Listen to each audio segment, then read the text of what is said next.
Musi beautification కాదు, Musi beautification. సర్వస్వం కోల్పోతున్న సామాన్యుడి ఆక్రందన. మీరు ఇప్పుడు వచ్చి మేము నోటీస్ ఇస్తాము, మీరు ఇవన్నీ కూడా ఖాళీ చేయాలంటే ఎక్కడికి వెళ్తామండి మేము? ఇక్కడ కష్టపడి లోన్ తీసుకొని ఇక్కడ మేము వచ్చామండి. మరి లోన్ సగం కూడా మాకు తీరలేదు, పిల్లల ఎడ్యుకేషన్ రన్ అవుతుంది. ఇటువంటి పరిస్థితుల్లోని ఉన్న పలంగా మీరు వచ్చి ఖాళీ చేసేసేయండి.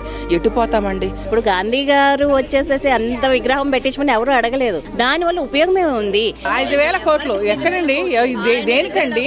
మీ గొప్పల కోసం మీరు చేసుకుంటే అది ఎక్కడ న్యాయం? మూసీ పరివాహక అభివృద్ధి కోసం 1,50,000 కోట్ల రూపాయలతోని ప్రణాళికలు సిద్ధం చేసి ఇవాళ మనం ప్రకటించుకుంటున్నాం. 16,000 కోట్లతో అయిపోయే ప్రాజెక్ట్ ని 1,50,000 కోట్లు ఎట్లయితాయి అని మేము నిలదీస్తే కొత్త స్టైల్ ఎత్తుకున్నారు. ఇన్నోవేటివ్ థింకింగ్ లో భాగంగా ఏం చేసినారంటే స్కామ్ ను కూడా ఇన్స్టాల్మెంట్లలో చేస్తున్నారు. 1,50,000 కోట్లు ఒకటేసారి టెండర్లు పిలిస్తే ఎందుకు ఇంత అయింది అంటే జవాబు లేదు.